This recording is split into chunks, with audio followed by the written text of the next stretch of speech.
Okay. Boy, do you hear all that whistling? Yeah, the fans were going crazy. You just had to see it, that's all. Unfortunately, the camera was pointed the wrong way at that moment. Another short talk in the park with the old guy. I'm actually in the park on a little walkway. I come this way occasionally, but it was sort of strange. I did an earlier video and then I reviewed it, and I thought, thumbs down. It's just kind of wild rambling, you know. I mean, just a lot of disconnected ideas just seem to be popping up all the time. And so it's like there's so much going on in the world right now. It's like if you think about how tragic and crazy the 50s and 60s were, and the early 70s, with all the weird political junk and the wars and everything, and the protests and riots and everything, if you can compress all that down into kind of a time seed, a shrunken version, that kind of turmoil that used to take 20 years or more seems to be happening on kind of much a weekly basis. Federal agencies have been completely bought and sold. They no longer serve the Constitution of the United States. They just won't say so. It's just everything they do, which might indicate that to be the case. And nobody seems to be even willing to talk about it. The Christians are kind of out to lunch on the issue. They simply have no comment to be said that essentially tyrannical power has overwhelmed the Washington establishment as a kind of a, if you can think of it as a cloud or something coming down upon the city to occupy it, an evil spirit of some ilk. That's the way they used to do it in the old-time religions. The pagan rituals before the gospel came, before the Jews announced into the world there's one true God. Every nation, every tribe had their own gods, and the problem was some of these were supernatural, and I mean supernaturally bad. They were evil. They called them gods, but they were territorial, and so the way that you could tell whether your god was powerful or not was whether you could win a war. And so in other words, these wars involved what we would call psychological aspects that says, oh, watch out, the other side has demonic powers. It takes more to kill them because they're stronger than they ought to be. This kind of thing, this kind of transactions. And it was a buy and sell, environment. It's kind of like the utter foundations of capitalism in a way, or, like the world's second oldest profession. But anyway, that's the kind of powers we're talking about that are moving in the political circles and motivating people to saying and doing some most outrageous and disgusting things. A young lady out here, she's got a baby in her arms, and there's a little scooter running around her, kind of doing what kids do. And I like seeing that. It's little kiddos coming out in the park and, get physically active and move around. Because everyone can just sit in front of a screen, 24/7 if you want. And just kind of practice drooling, I guess. But all that programming, you don't want no part of it, really. It wrecks minds. It perverts your thinking. It's a real problem. The so-called media is toxic. They are nothing but deceivers now. And so anyway, just wanted to talk real briefly. I saw a great video today, a guy named Richard Turner. He's what they call a card mechanic. I think I might have spoken of him before in a previous vid. But I'm going to go ahead and take the chance, and maybe I did say this before, but it's worth saying. You should see this video. It's about an hour and 23, and this guy, he could be easily a grade A, top-notch, what do they call those guys? The speakers, the motivational speakers. I don't know the names of those guys anymore, but they make a lot of money on the preaching circuit, so to speak. Now I'm going to get a drink, so I'll be quiet.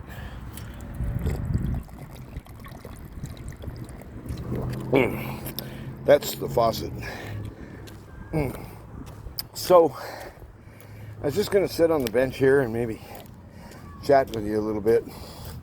Seems to me that the situation is getting a little zany down here, and I don't know. I guess I should turn that around. We could watch the little scooter run around. Well, I didn't bring like a cup or something to lean this against, so I'm just going to have to hold it with at least one thumb. I might occasionally change.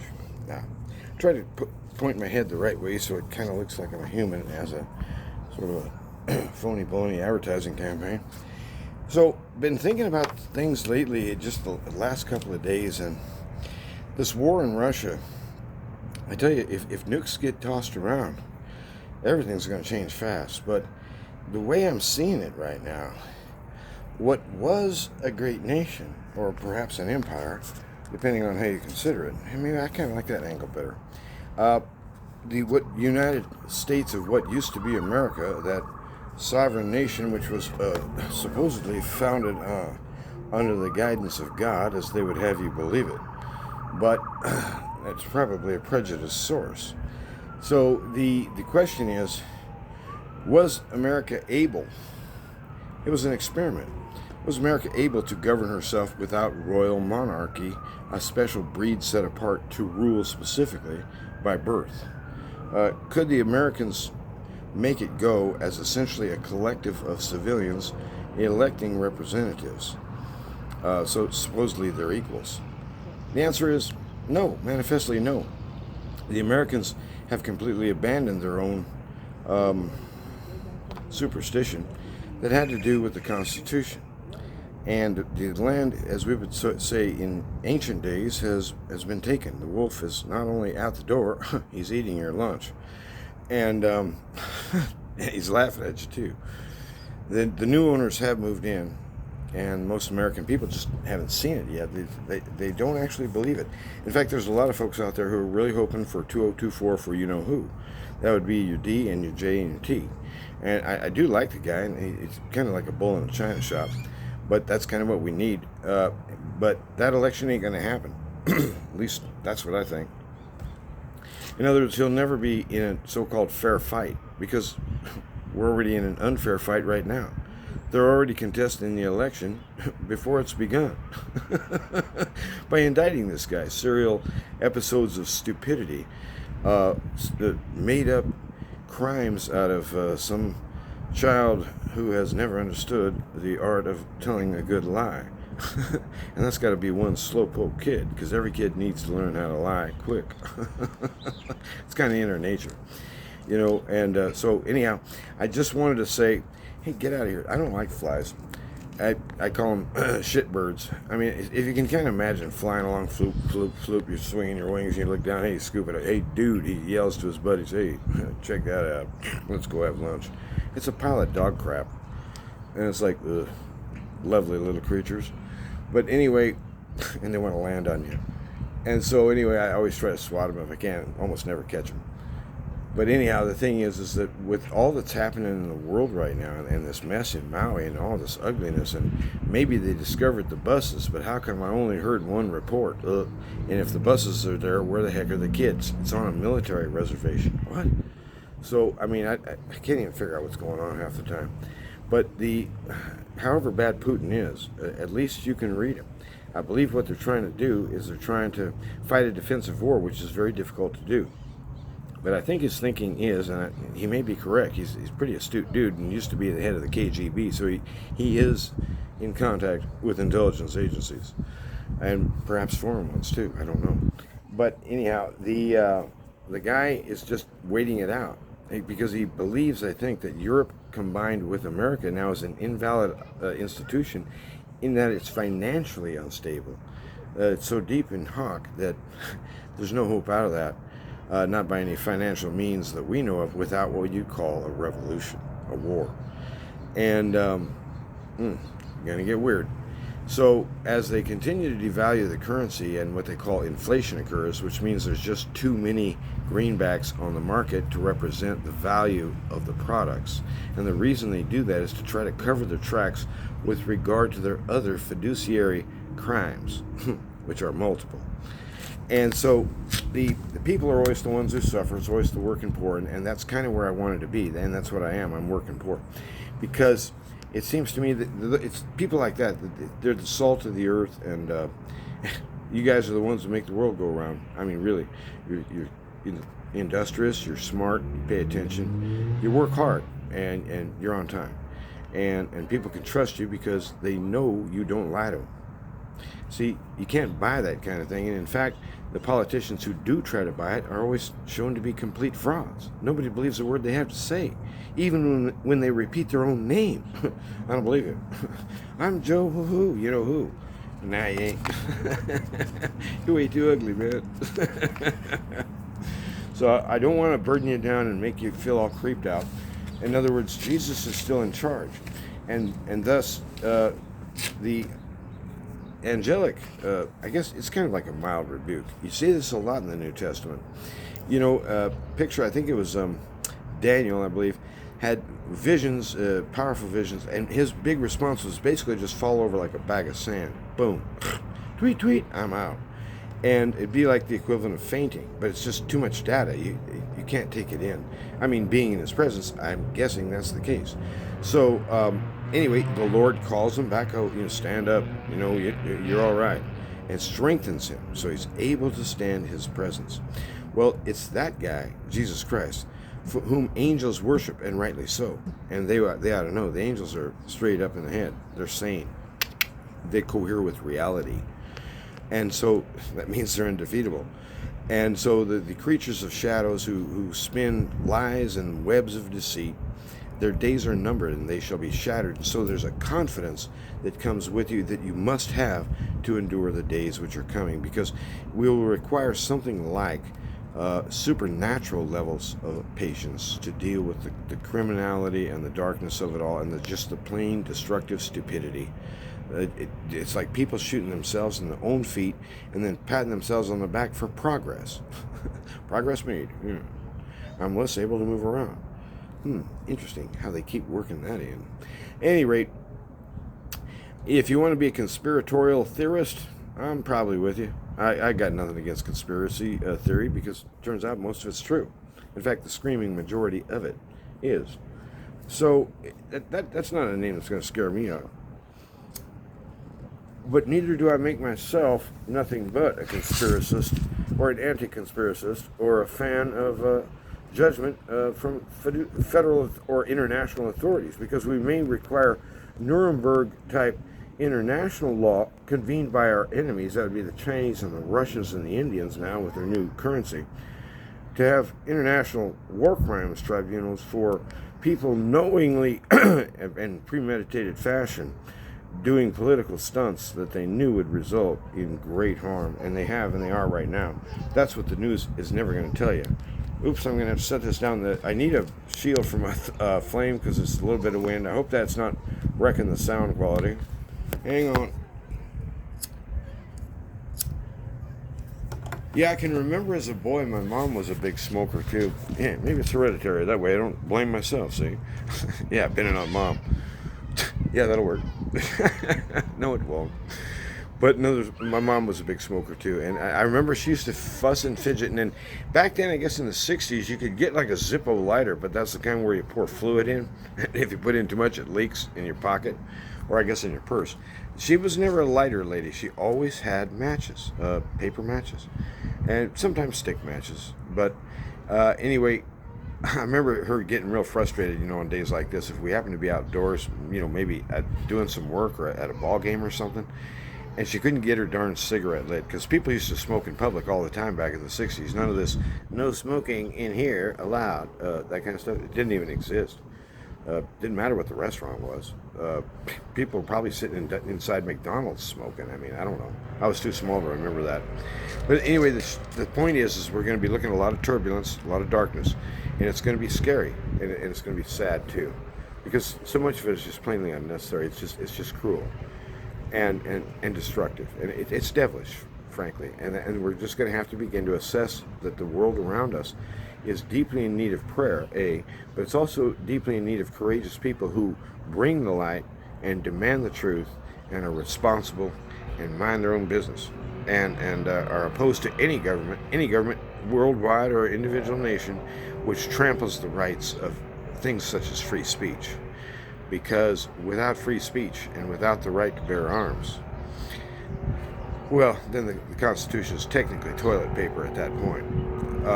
And the Bill of Rights too, and that's what they're aiming at.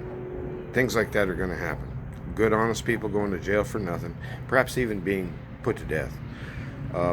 I don't know how far this madness goes, but there's a light at the end of the tunnel, and his name is Jesus. And he's coming into your world now to prepare you, to give you strength, to root you down, to make you be glad in your heart that you're alive to see these days, and to bear witness how God, through the worst of things that you can imagine, proved true and carried you right on through it, victorious in his loving care. See, he's going to be breeding testimonies like that out of people like you and me, okay? So don't feel like you don't matter, because you do. If you trust Jesus, you matter. If you don't trust Jesus, you better wake up, because the wheels are falling off here quick. And when Messiah shows up, you don't want to be on his bad side. Trust me. Bad idea. Well, I think the wind might be kicking up, so I'm just going to wrap this up. Richard Turner, you got to go watch his vid, hour and 23, changes the topic. This guy's a card mechanic, and when you see what this guy can do, and you listen to the stories he tells and how he got where he is, this guy's a fanatic. He's a one of a kind. He's a true champion at his art, at the thing he does.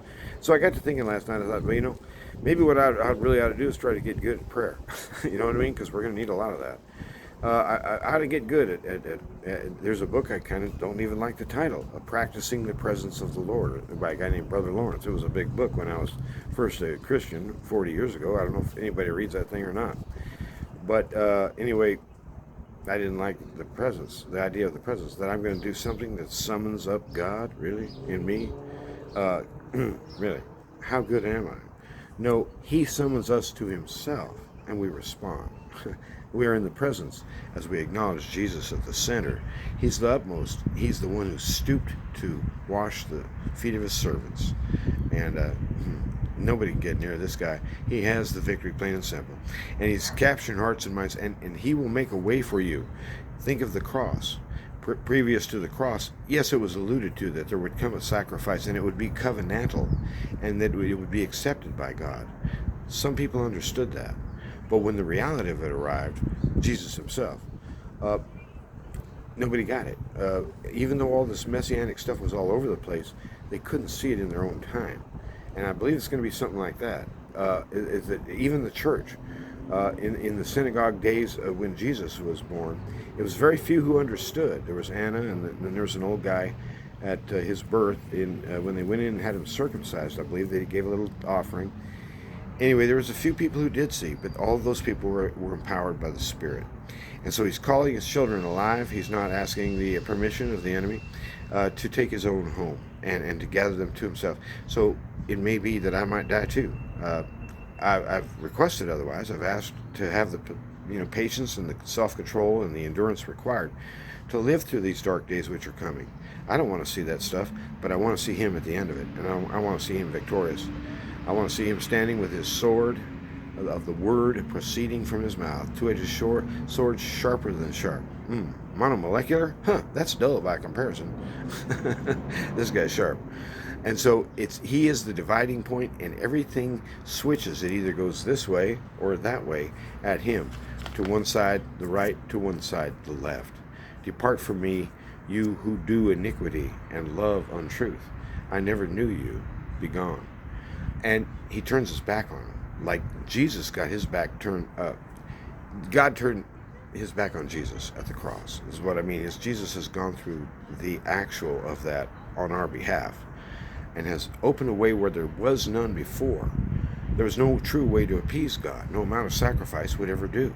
We didn't have enough cows to kill, and never would. But he has made a way where there was none.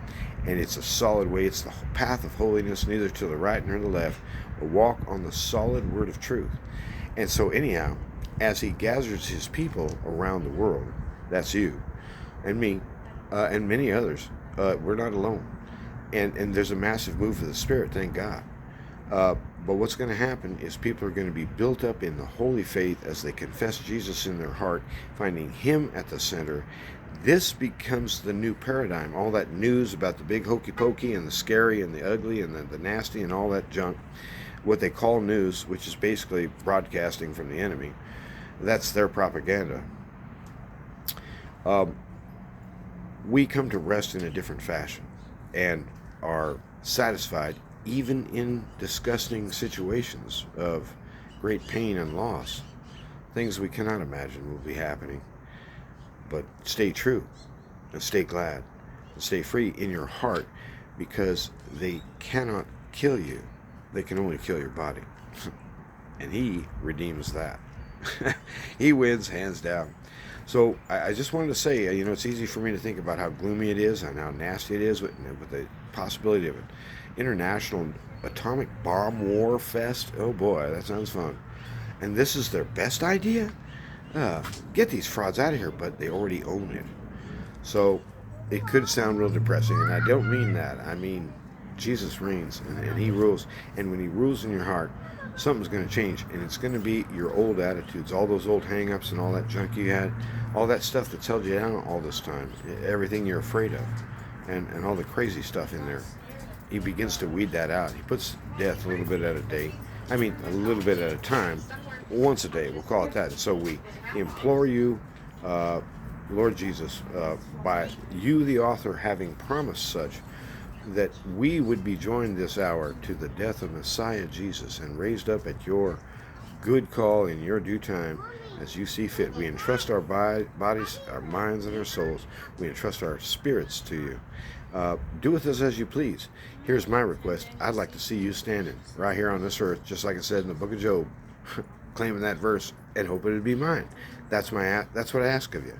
But I know I'll need to be strengthened, to be made to have endurance I don't even imagine I have.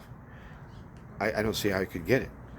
But he provides in ways we do not understand. So perhaps this old man has enough, whiz-bang and enough strength to last those years. And when that begins, we'll find out. But at this time, we know it hasn't happened yet. The Antichrist has not yet been made publicly known. Although I believe he's on this world as a living man at this time. And so that changes the equation. Means pay attention. This is for real. We're coming down to the end now. Remember your doctrine. He said, occupy until I come, and I'll treat you right. That's his way of dealing with us. Occupy your sphere, occupy your job, occupy your place in the neighborhood or in your family, to reflect light and truth and joy and gladness and a real sense that he does have everything in control and will actually somehow thrive through this. Thrive? I don't know. But he knows what he means. And when he means something, he says it, and he has said it. He will not abandon you. It's for his own honor. It's a matter of his magnificence, which is stake.